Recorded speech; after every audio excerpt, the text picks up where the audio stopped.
Lucas, capítulo 10. Beleza, melhorou. Eu quero que a gente...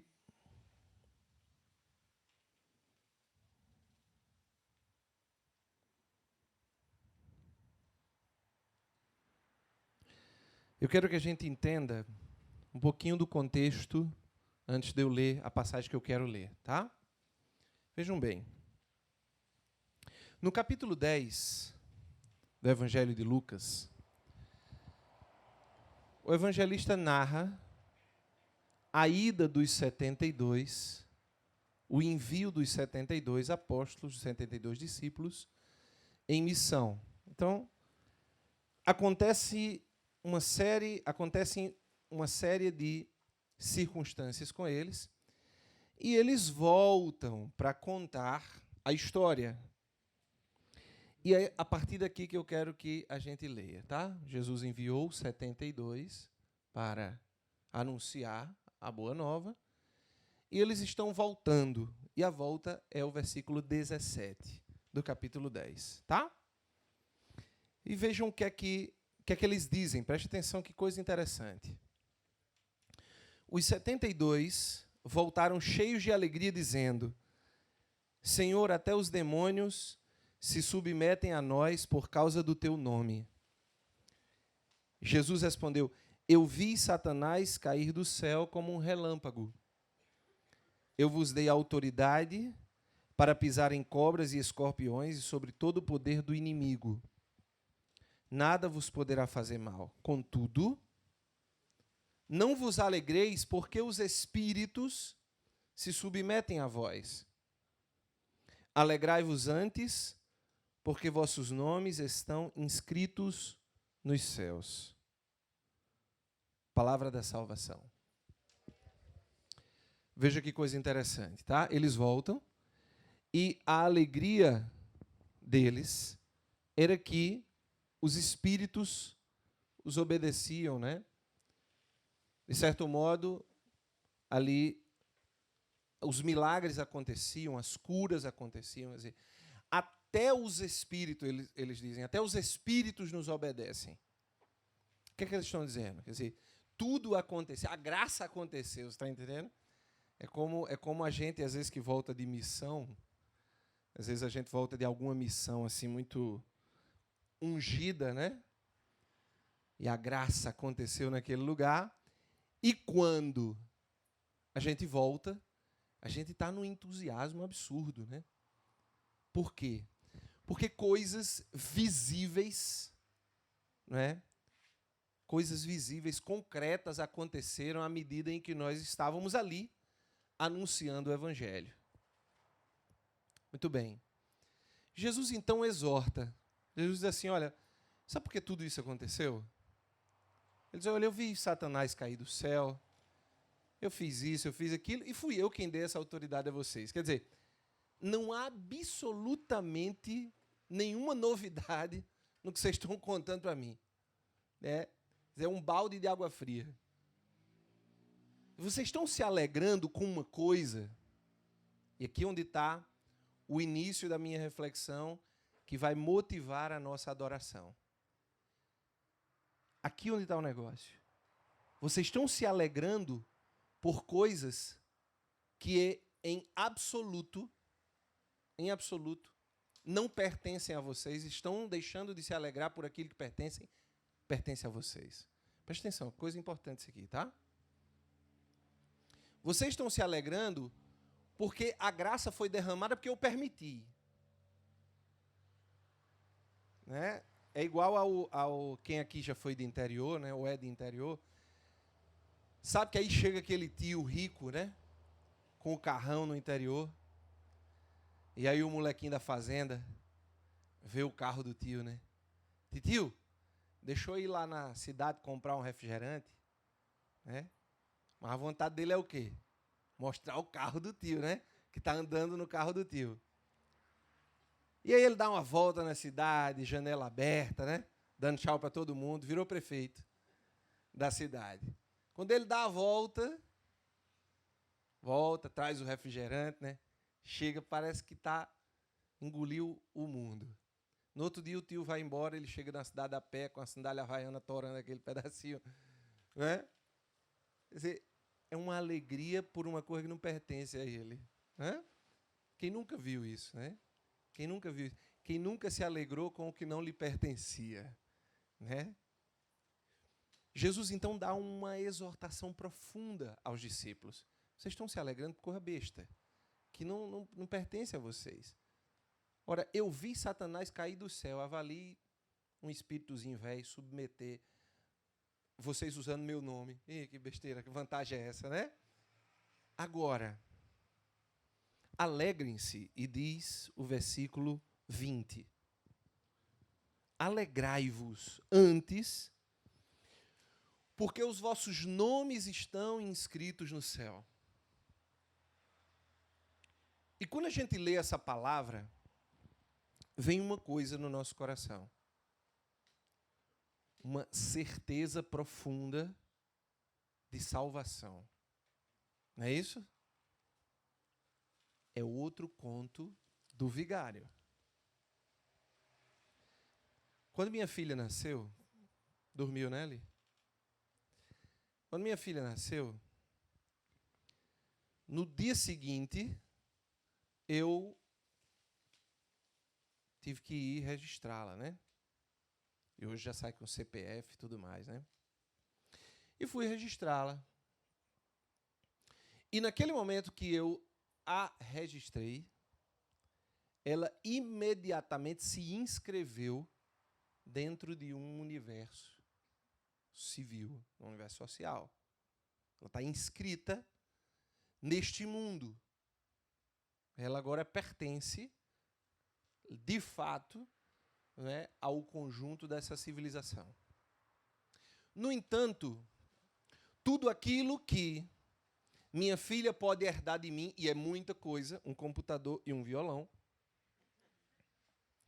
ela ainda precisa, presta atenção, ela ainda precisa realizar algumas coisas, ou seja, estar consigo diante de algumas condições para poder receber essa herança. Andrei, então, peraí, como é que é a história? Não basta ser filho? Eu pensei que bastava ser filho para eu ter direito à herança do pai. Não, na verdade não. Por exemplo, um filho que mata o pai, ele perde a herança, não é verdade? Ele perde a herança. Qualquer pessoa que conhece um pouquinho de direito vai saber disso aí. Né? E existem algumas outras condições. Não só a questão do assassinato, por exemplo, dos pais, faz com que você perca o direito à herança, mas também outras coisas. Né? E o que é que eu quero dizer com isso? Eu quero dizer que aquilo que de mais profundo Nosso Senhor disse assim, olha, se alegre, porque o teu nome está inscrito no céu. Quer dizer, o que é que ele está dizendo? Ele está dizendo, você tem o CPF, filho. Você está inscrito. No momento que você foi gerado, o teu nome foi inscrito no céu. Mas isso ainda não te dá direito à herança. E é aqui onde eu quero chegar. Eu usei essa leitura para introduzir a liturgia do dia de hoje. Essa leitura, para mim, introduz a liturgia do dia de hoje. Porque, vejam só, quando eu compreendo que, primeiro, a minha alegria não pode estar em porque um milagre aconteceu, porque Nossa Senhora apareceu, porque eu vi o anjo da guarda, porque eu expulsei o demônio de uma pessoa que ficou possuída na minha frente, né? Porque eu preguei 5.000 se converteram, porque... Primeiro, não se alegre com isso. É o primeiro corte da noite de hoje. Porque tudo que acontece através de você não vem de você descer besta. A segunda coisa é a seguinte, se você tem um motivo para se alegrar, se alegre, porque o teu nome está inscrito no céu. Quer dizer, você tem um cadastro realizado com sucesso. No entanto, eu não posso deixar com que a gente também fique numa esperança boba, numa esperança que não nos leva para o céu, numa esperança que não nos conduz à vida eterna. Que esperança é essa? A esperança de que porque nós somos filhos de Deus, a esperança de que porque nós estamos inscritos no céu, então, imediatamente eu tenho absoluta convicção de que no final das contas tudo vai dar certo, porque essa é a frase da modernidade. No final das contas, no final tudo dá certo. E isso não é verdade. No final muita coisa pode dar errado, tá? E a liturgia de hoje vai nos dizer isso, quando, na carta de São Paulo aos Colossenses, capítulo 3, e aí você pode abrir, um texto que ficou muito famoso por causa do falecido Padre Léo. A liturgia de hoje, então, da Santa Missa de hoje,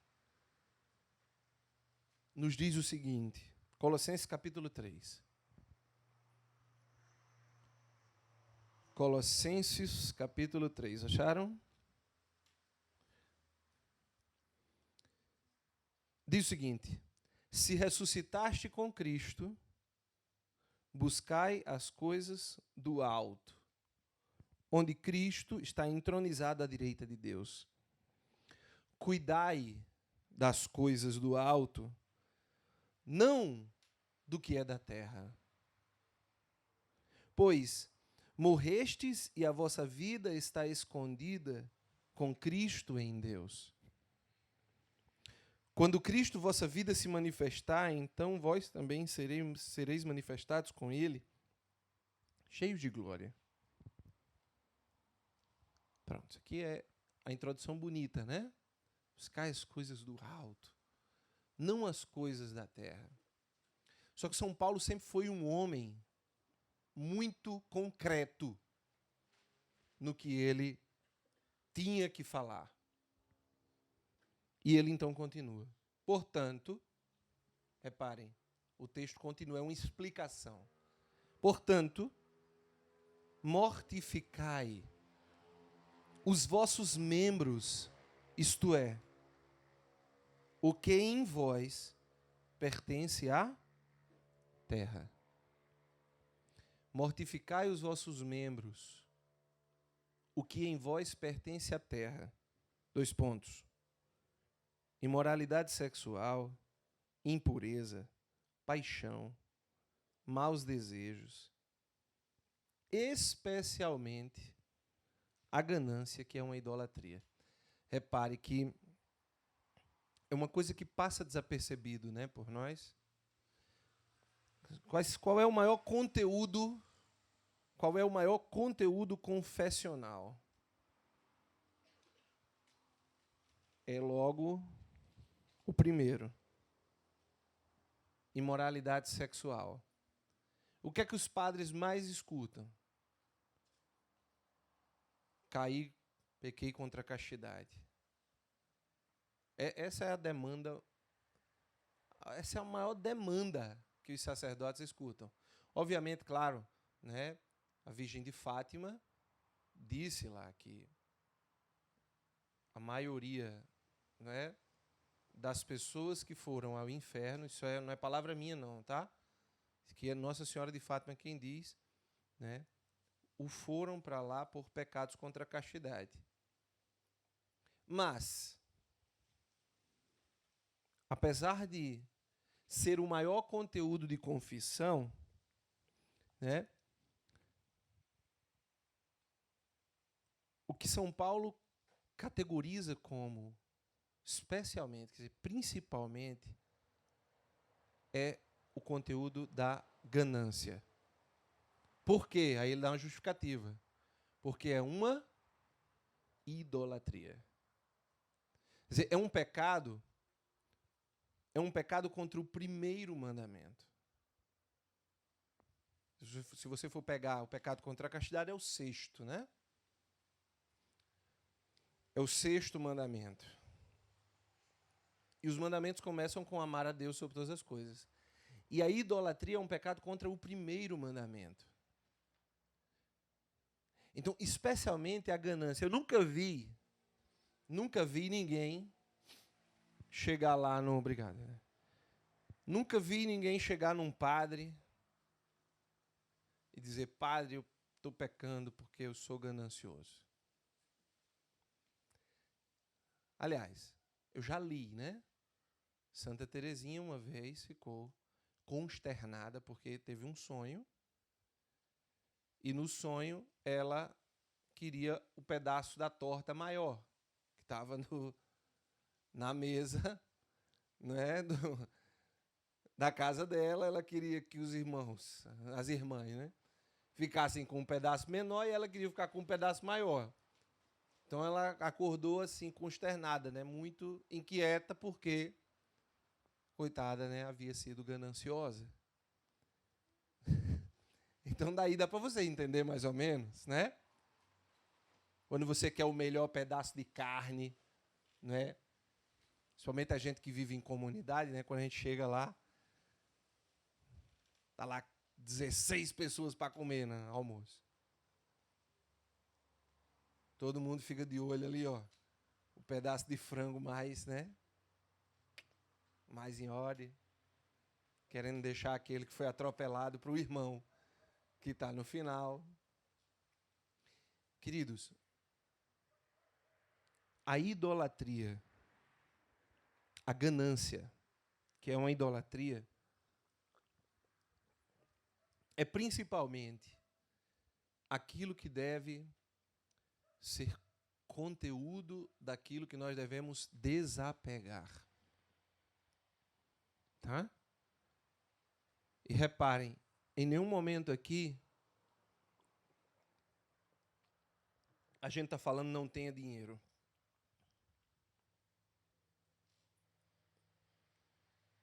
A gente está falando aqui o seguinte, para que serve? Verdade, o que a gente está dizendo é o seguinte, quem é que manda na relação? Né? Essa é a pergunta da idolatria, né? Quem é que manda na relação? Deus ou o dinheiro? Porque se eu abomino o dinheiro, significa dizer o seguinte, então eu não toco mais em dinheiro, quer dizer, então eu estou lascado, porque eu não pago mais conta, eu não pago mais energia, eu não pago mais água. Não é isso, presta atenção. Quem manda? Quem manda? E eu já vi, por exemplo, muitas pessoas trocarem a vontade de Deus para suas vidas por causa de um projeto financeiro, por exemplo. Vocês entendem? Isso entra na ganância, que São Paulo está falando. É completamente diferente. Completamente diferente. Né? Então, eu posso sim ter projetos financeiros. Agora, é preciso que o dinheiro sempre saiba quem manda. Sempre saiba quem manda. Muito bem. Aí São Paulo diz assim, essas coisas é que provocam a ira de Deus. Foi assim que vós também procedestes outrora, quando vivíeis nessas desordens. Porque ele está escrevendo para os colossenses que, obviamente, já estavam com uma vida diferente. Vocês viviam assim, com imoralidade sexual, com impureza, com paixões, com maus desejos. E o cara, sempre que a gente pensa em maus desejos, sempre que a gente pensa em maus desejos, a mente da gente vai logo para a questão sexual também. Maus desejos são muitos, cara. Você está no trânsito, o cara deu um trancão em você, tomara que bata ali na frente, entendeu? Eu já pequei muito assim. Às vezes lá no apartamento da gente, passa uns cabas de moto que, quando eles chegam na altura do quarto de Kiara, eles aceleram. E já miram. Né? E eu agradeço a Deus não ter um fuzil AR-15 naquele momento. Quando nós temos maus desejos, nós também estamos pecando. E os maus desejos, e aí vejam só que coisa bonita, né? São Tomás de Aquino vai dizer uma coisa linda. E eu aprendi isso na vida comunitária uma vez que eu estava... Foi um dia de oração pela manhã. E a gente ia entrando na capela e tinha um cestozinho com umas frases de santos, né? Isso faz mais de 10 anos. Uma hora muito mais. Eu peguei um papelzinho e abri. E era uma frase de São Tomás de Aquino que eu nunca esqueci. Ele diz assim: amar é querer o bem a qualquer um. Olha que frase linda. Amar é querer o bem a qualquer um.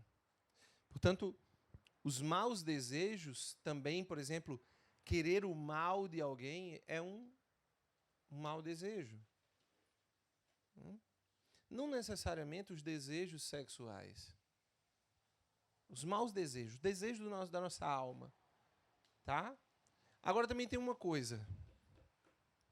Vocês não podem, preste atenção nisso aqui, ó, vocês não podem cair, tá? Na teoria da primeira vontade. A teoria da primeira vontade foi criada por um membro da nossa comunidade, que, afinal de contas, não vem em conta falar nesse momento, né? A gente diz a história, mas não pode dizer o santo, né? Ele criou a teoria da primeira vontade. Qual é a teoria da primeira vontade? A teoria da primeira vontade é o seguinte: se eu pensei, em primeiro lugar, em algo ruim, algo pecaminoso, então eu já pequei. Não adianta todo o esforço que eu fiz depois para controlar o meu ímpeto. Ou seja, vamos supor, Santo Curadares, né? São João Maria Vianney, ele diz o seguinte, né? Ele conta uma história que dois grandes irmãos da vida religiosa morreram e, aliás, eles tinham feito um pacto, é isso aí, eles tinham feito um pacto. E o pacto era o seguinte: quem morresse primeiro pedia a Deus uma concessão para aparecer para o outro, em sonho ou do jeito que fosse, para contar como era que era lá. E aí, um deles morreu e voltou em sonho, apareceu para o outro lá. E aí o outro perguntou: e aí, como é que você está? Ele disse: agora eu estou no céu, não sei o que e tal. E aí ele disse: quanto tempo de purgatório? Aí o cara disse assim: 15 anos. Aí ele disse: então, você é um santo.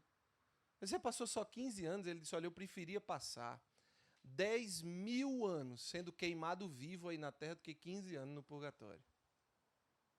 Aí já começa assim, né? Só que aí o outro pergunta, né? E por que você passou 15 anos no purgatório, né? E ele diz: porque eu trocava, em vez de eu fazer minha oração da manhã, com preguiça, eu jogava minha oração para a tarde. Passou 15 anos no purgatório. Eu não precisa, né? Eu até brinquei aqui no dia que eu contei essa história na comunidade, eu brinquei que eu ia inventar o purgatômetro, né? O cara ia chegar lá, botar a impressão digital e ia subir a quantidade de anos, né, no purgatório. Muito bem. Ele era um religioso, então ele tinha uma obrigação de oração matinal, né, que são as laudes. Então essa obrigação de oração matinal ele trocava às vezes para fazer depois. E aí ele diz que foi por causa disso que ele passou 15 anos no purgatório. Né? Quer dizer, reparem, um mau desejo, né? Um mau desejo. E aí São Paulo diz, enfim, foram essas, vocês viviam assim. Tá? Vocês viviam assim. Estas coisas provocam a ira de Deus. Né? Estas coisas provocam a ira de Deus. E ele diz assim: agora, porém, olha que coisa. Rejeitai tudo isto. Rejeitai. Ah, sim, eu estava na teoria da primeira vontade, não esqueci. Ó. E aí, o que acontece? Na teoria da primeira vontade, se dizia o seguinte, que se o sujeito pensasse em trocar as laudes, ou seja, em vez de rezar de manhã, ele pensasse: eita, estou com preguiça, eu vou rezar à tarde. Naquele momento já tinha acabado tudo, ele já tinha pecado, não adiantava, né? Ele podia tudo que ele fosse fazer não ia reparar aquele mal que ele fez, que é a teoria da primeira vontade. Quer dizer, a primeira vontade é a que vale. Né? A primeira vontade é a que vale. É claro que isso é uma bobagem. Né? Isso é uma bobagem teológica. Mas tem muita gente que cai nisso. Tem muita gente que cai nisso. Eu olhei e pequei. Ave Maria, pequei. Pronto, acabou. É? E aí, uma vez eu atendi uma jovem que me procurou e ela contou a seguinte coisa. Andrei, é o seguinte. O que é que acontece comigo? Eu cometo um erro e aí eu digo assim, já errei mesmo, né? E aí eu vou e me entrego ao resto dos pecados todos. Aí eu disse, que legal, você fez assim na universidade também? Como assim? Eu disse, não, quando você tirava uma nota baixa, então você dizia, o semestre está perdido, eu vou perder todas as disciplinas? Aí ela, não.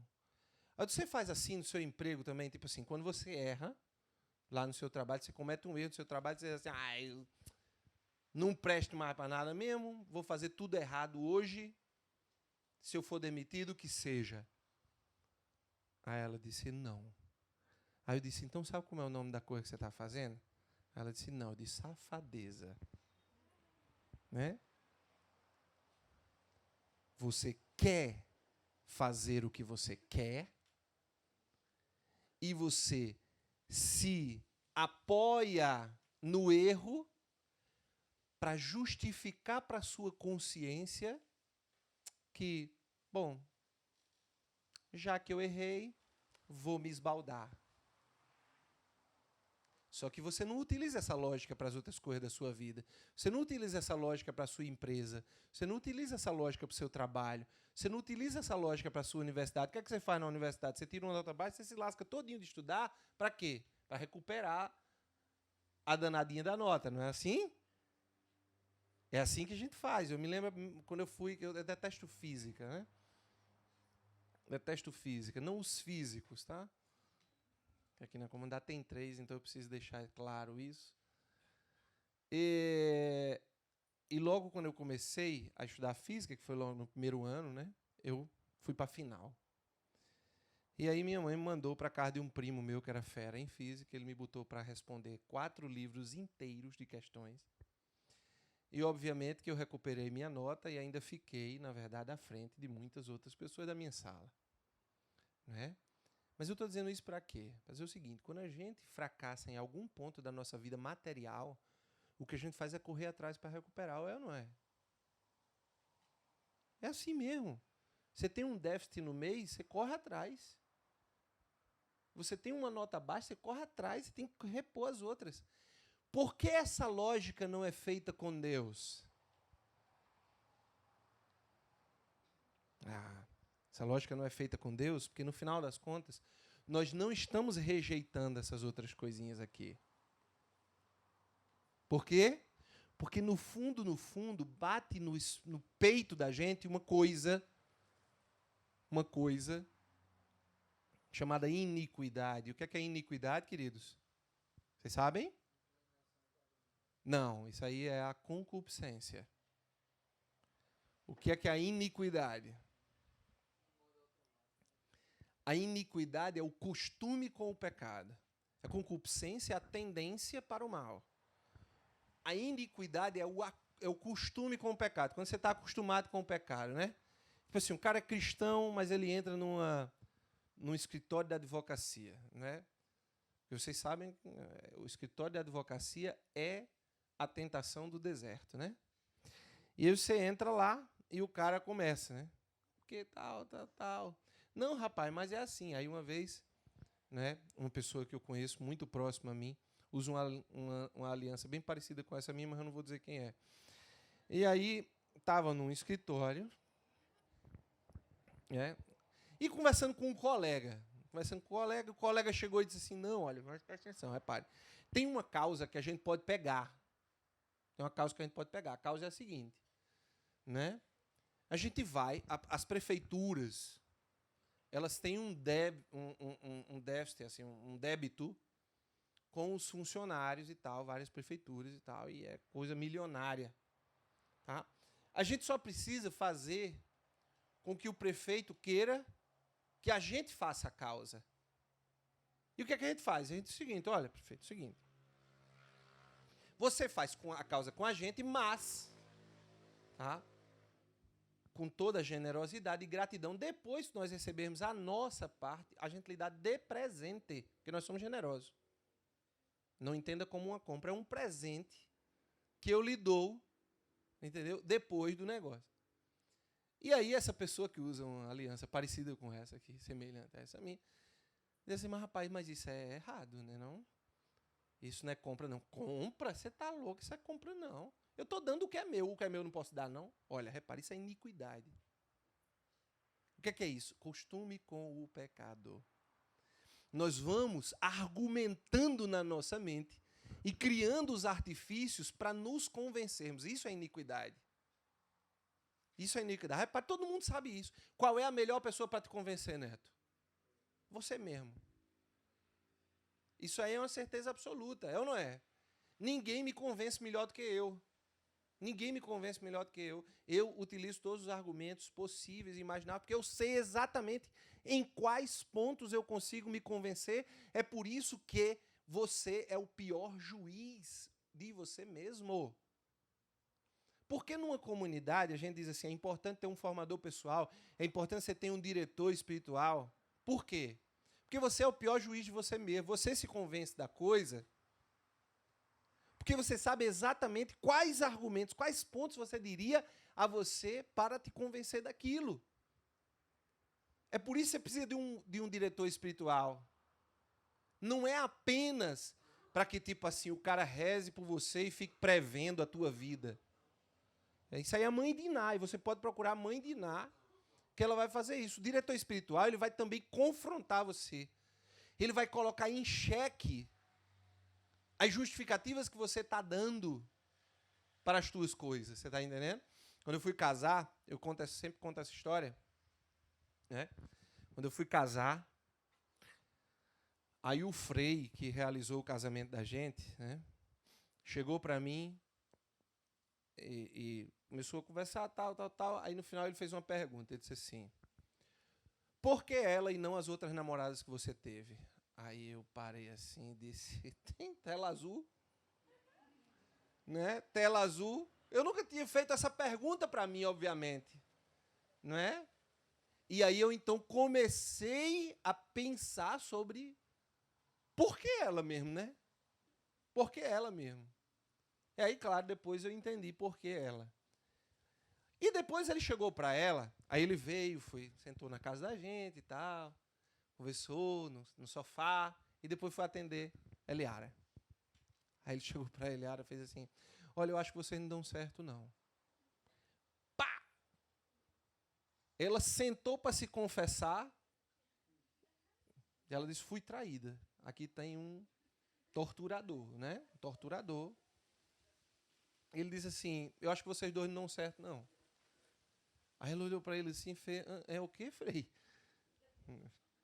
Como é que o senhor diz isso? Falta 15 dias para a gente casar. É a confissão do casamento, Frei. Não é? Você entenda que o negócio aqui vai faltar 15 dias. Né? Aí ele disse, não, minha filha, repare, veja só. Você não é a mulher que Andrei espera. E Andrei não é a mulher que você espera. Ou Andrei não é o homem que você espera.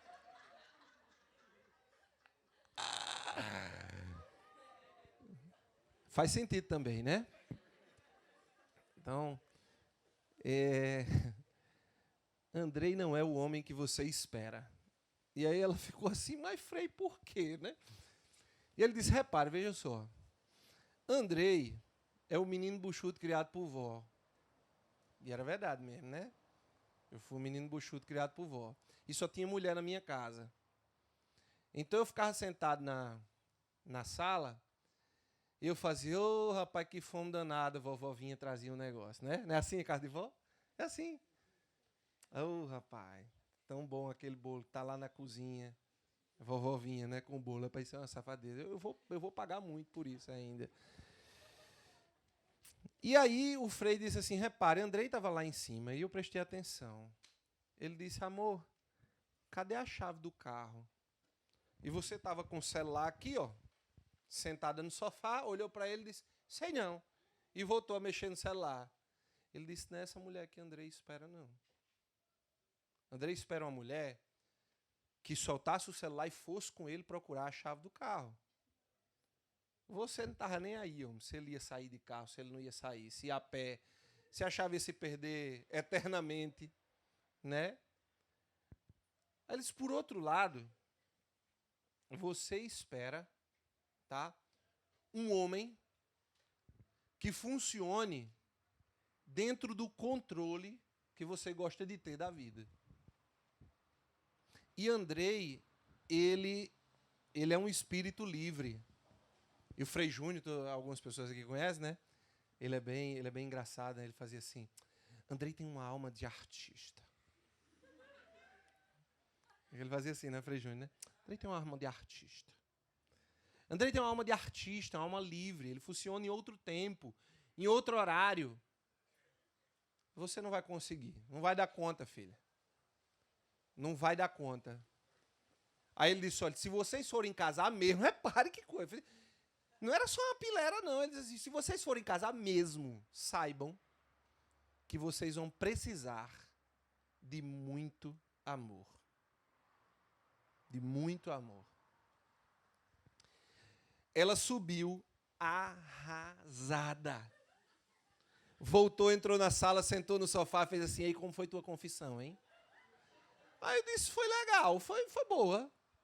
Né? Foi boa. Ele perguntou por que tu e não outra pessoa, eu respondi, ele disse, tá, tudo legal. Ele disse, pois a minha foi um desastre. Ele disse que não dava certo, tô arrasada. Né? Aí eu disse, ele disse, Eli, é o seguinte, reparem. O que Frei Júnior fez foi aquilo que nós dois nunca tivemos coragem de fazer. Confrontar a nossa verdade. Diga-me uma coisa, é mentira o que ele disse? Não! Eu digo, então... Né? A pergunta é se você está disposto a um amor tão grande que seja capaz de superar essas diferenças, minha querida. Essa é a coisa. Né? E quando a gente casou, a gente viu que ele estava certo mesmo. Né? Foi pau. Primeiro ano foi o ano assim de provação mesmo. Né? Quem ia ceder, quem não ia ceder. Rapaz, o negócio foi... O bicho pegou no primeiro ano. E foi o ano que eu estava terminando o doutorado. Aí é que deu a moléstia dos cachorros mesmo, né? Rapaz, quando passou o primeiro ano, aí teve uma missa aqui na comunidade e o Frei Júnior voltou, né? O Frei Júnior celebrando a missa, quando foi no final, ele disse, eu queria chamar a Andréia Eliara. Ela pensou, vai separar agora, né? Quando chegou aqui na frente, aí ele disse assim, olha, eu quero dizer uma coisa, viu? Eu estava errado. Vocês fizeram muito bem um para o outro. Vocês cresceram nesse tempo. Né? E dentro de mim eu só dizia assim, por causa do Senhor, eu tenho absoluta certeza. Por isso que a gente precisa de um diretor espiritual. Por isso que a gente precisa de alguém que nos cutuque. Só que a gente tem medo de ser cutucado, a gente tem medo de ser confrontado dessa maneira. Tem ou não tem? Tem, claro que a gente tem. Só que qual era o problema? Se eu não fosse confrontado dessa forma, o que iria acontecer comigo? Eu iria casar iludido. O primeiro ano talvez fosse o ano da separação. Porque é isso que acontece com a maioria das pessoas. Hoje se realiza mais divórcio do que matrimônio, basta você ir nas varas. Tá? Se você pegar os dados estatísticos, você vai ver lá. Número de divórcios e número de matrimônios. E o número de divórcios é maior. Por quê? Porque é muita gente se orientando a si mesmo. Isso é um problema. Então, São Paulo diz, rejeitai essas coisas, né? Rejeitai tudo isto. O quê? Ira, furor, malvadeza, ultraje, e não saia da vossa boca nenhuma palavra indecente. Também não mintais. Não mintais. Olha, queridos, deixa eu dizer uma coisa. Você quer que o teu nome, que está inscrito lá no céu, ele te torne herdeiro, tá? Ele te torne herdeiro. Faça o seguinte. Comece a botar para dentro do teu peito a verdade. A verdade. Isso aqui é uma coisa fundamental. Fundamental. Se você não puser dentro do teu peito a verdade, você vai ficando fraco. E todas essas outras coisas de cima, ira, furor, malvadeza, inveja, o que for, ele vai tomando conta de você porque você é fraco. Andrei, quando é que eu faço esse tipo de coisa? Eu vou dar um exemplo. Uma vez eu atendi um rapaz que ele dizia assim para mim: Andrei, eu gosto de tomar uma cervejinha às vezes. Aí eu disse sim. Aí ele disse: o problema é o seguinte, o problema é que se o povo da igreja souber que eu tomo uma cervejinha, eu vou ser excluído. Eu disse: tá. Aí ele disse: então o que é que eu faço? Toda vez que eu estou com os meus amigos que tomam uma cervejinha, que eles vão tirar uma foto, eu me escondo. Eu só olhei para ele e disse assim: você é um fraco. E não só a cerveja vai te dominar, filho. Não só a cerveja vai te dominar. Mas todas as outras coisas vão te dominar porque você é fraco. Porque você não tem coragem de ser quem você é. E de ser aceito, e de ser amado, e de fazer um processo de crescimento como você é. Você fica escondendo quem você é. E aí, o que aconteceu? Um tempo depois encontrei o rapaz, ele disse: você estava certo. Hoje eu estou me sentindo extremamente forte. Eu disse: é? Ele disse: é. Hoje eu não tenho mais medo de expor que eu tomo minha cerveja. E eu estou me sentindo mais forte. Eu estou conseguindo lutar contra outras coisas que eu não lutava. Eu estou conseguindo sair de casa, eu estou conseguindo ir trabalhar, eu estou conseguindo estudar. Ele estava fugindo de todas as outras coisas da vida dele. Repare, um gesto de mentira corria para debaixo da mesa, prejudicava toda a vida dele. Ele corria para debaixo da mesa em todas as outras coisas, no trabalho, no colégio. Eu não estou dizendo que é para ninguém beber aqui, não. Estou dizendo que você tem que ser verdadeiro. É isso que eu estou dizendo. Nenhum gesto de mentira sai de você. Uma vez eu escrevi um artigo que dizia assim: Deus prefere a nossa verdade que uma santidade forçada. Acredite que isso é profundo. Se você olhar a Bíblia, você vai ver as N vezes que Jesus, por exemplo, acolheu Pedro. Depois de Pedro ter traído, o que é que ele faz? Vai até a praia e vai encontrar Pedro. Por quê? Porque ele encontrava verdade no coração de Pedro. Você está entendendo? A mentira enfraquece a tua alma. Não seja mentiroso. Não seja mentiroso. Não chegue para a pessoa... Agora, claro, você também não vai expor sua vida, entendeu? Ó, pessoal, eu sou pecador. Você entra na igreja, entendeu? Missa de domingo, aí você entra na procissão de entrada, você diz assim: padre, está aqui um pecador. Né? Então, o pudor vai dizer a mim que eu preciso guardar também as minhas coisas. Agora, eu não posso de modo algum viver a mentira, porque isso me enfraquece. E terminando, São Paulo vai dizer assim: revestistes e vos revestistes do homem novo, no qual vai sendo renovado a imagem do seu Criador, a fim de alcançar um conhecimento cada vez mais perfeito. E aí ele vai dizer: vesti-vos com os sentimentos de bondade, humildade, mansidão, paciência. Suportai-vos uns aos outros, e se um tiver motivo de queixa contra o outro, perdoai-vos mutuamente, como o Senhor vos perdoou, fazei assim também vós. Sobretudo, revestivos do amor, que é o vínculo da perfeição. Queridos, tem ainda, essa leitura continua, mas eu vou finalizar com a síntese da mensagem e do espírito da adoração de hoje. O espírito da adoração de hoje é o seguinte: ainda há muito em mim a ser feito, para que eu possa herdar o reino dos céus, para que eu possa ir para a vida eterna, para que eu possa entrar no céu, para que eu possa ser um santo, para que eu possa fazer parte, para que essa inscrição que São Lucas fala, no capítulo 10, aconteça, é preciso que haja uma coparticipação minha. E esta coparticipação parte por abandonar o homem velho e suas práticas e abraçar o homem novo no espírito. Essa é a luta do cristão, é a luta diária. É isso que nós vamos pedir a Deus na adoração. Senhor, livra-me do homem velho, da mulher velha.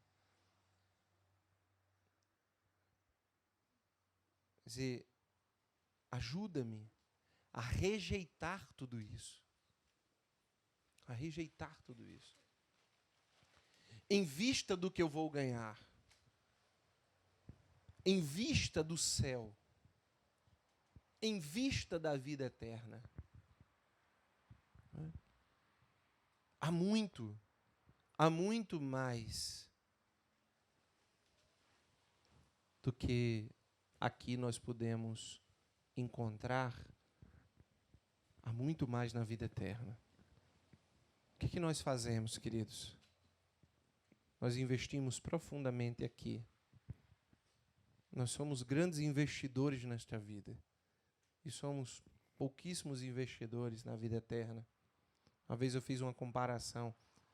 Alguém aqui já ouviu falar numa máquina chamada mimeógrafo? Se sim, levanta o braço. Antigamente, nas escolas, existia uma máquina que era como se fosse uma pirâmidezinha assim. Abria uma tampa para um lado, outra tampa para o outro. Você botava a folha aqui e manualmente, né, você passava a folha e xerocava. Né? Era máquina de xerox manual. Né? E aí eu te pergunto, como é teu nome? Flávio? Flávio, tá nervoso, Flávio, agora que eu te chamei. Flávio, presta atenção. Suponhamos que você é um grande empresário, tem bastante grana, e você tenha a possibilidade de investir, você tem uma empresa de mimeógrafo. Repare, olha só, está ali à tua disposição no mercado uma empresa de mimeógrafo, e está à tua disposição do outro lado do mercado uma empresa de nanotecnologia. Eu te pergunto, onde é que tu põe teu dinheiro? Agora, exatamente. Se você está com esse dinheiro agora, tá? Você tem essas duas empresas, mimeógrafo e a empresa de nanotecnologia. Onde você põe seu dinheiro? Claro que a resposta é óbvia. Eu já sabia que você ia dar essa resposta. Obviamente que eu considero você um cara inteligente. Agora a pergunta é, por que você investiria na empresa de nanotecnologia? Por causa da expectativa de futuro. Porque você imagina que este mercado ele seja promissor, concorda? Quer dizer, a probabilidade é que você dure no mercado, não é assim? Muito bem. Por que nós não fazemos essa lógica quando as coisas entram no mundo espiritual? Por exemplo, qual é o grande dinheiro que a gente tem? O grande dinheiro que a gente tem. Esse dinheiro aí que eu falei, no plano espiritual, esse dinheiro, ele muda. Né? Ele não é real, nem dólar, nem euro. Esse dinheiro se chama tempo. E tempo é a moeda mais preciosa que você tem. A Sagrada Escritura diz o seguinte: o homem, com toda a preocupação que ele possa ter, ele não consegue acrescentar 1 minuto sequer à sua vida. Então, tempo é aquilo que você tem de mais precioso, tá? Tanto que tem gente que prefere pagar rios de dinheiro a uma pessoa para tomar conta dos filhos do que ele mesmo gastar seu tempo fazendo isso. Muito bem. Vamos supor que o tempo, você esteja com o tempo na mão. O céu é a empresa de nanotecnologia. A terra é a empresa de mimeógrafo. E por que o céu é a empresa de nanotecnologia? Porque, obviamente, é a vida eterna, querido, tá? Então isso não vai acabar, né? Isso é promissor. A terra é a empresa de nanotecnologia, é a empresa de mimeógrafo. Por quê? Porque ela vai acabar, você tem certeza, você vai morrer. Né? Alguém desejar a morte do outro é como enxugar gelo. Porque, né? Se alguém disser assim, eu desejo que você morra, eu digo, eu já sei, eu vou morrer, não precisa você desejar. Entendeu? E chegasse atrasado. A morte já chegou na minha vida antes disso. Ah? Então, esta empresa ela vai falir. Esta empresa, que é você, ela vai falir aqui. Você vai para debaixo da terra. Tá? Ela vai falir. E aí eu te pergunto, por que no plano espiritual nós investimos o nosso dinheiro, nosso tempo, neste mundo, ao invés de investir na nanotecnologia? Por que isso acontece com a gente? Porque, de fato, ainda não descobrimos o valor de tudo aquilo dali. Nos falta uma coisa chamada fé, e a gente pensa que tem. Mas nos falta muita fé. Se nós tivéssemos fé de verdade, o investimento da nossa vida interior seria no céu. Andrei está dizendo o seguinte, então eu vou parar de trabalhar e vou, então, me dedicar todinho à igreja. Tem nada a ver uma coisa com a outra. Tem muita gente dedicada à igreja que não vai para o céu. Tem muita gente dedicada à igreja que não vai para o céu. Porque o motivo é outro. Agora, eu estou dizendo o seguinte, você é capaz de, ganhando dinheiro, investindo na tua empresa, fazendo teu trabalho, entrando num concurso público, manter o teu coração na centralidade da vida? Você é capaz de manter uma vida de oração? Você é capaz de manter uma vida de comunhão com a igreja? Você é capaz de manter uma vida onde os teus valores não mudam porque o poder e a riqueza estão presentes na tua vida? Essa é a coisa. Despojai-vos do homem velho, diz nosso Senhor. Né? Despojai-vos, porque cuidai das coisas do alto, não do que é da terra. E essa é a palavra que eu queria vos dar hoje. E eu espero que ela penetre o nosso coração e nos conduza nessa adoração a esse projeto de Deus que é que nós possamos tomar posse dessa inscrição no céu. Amém?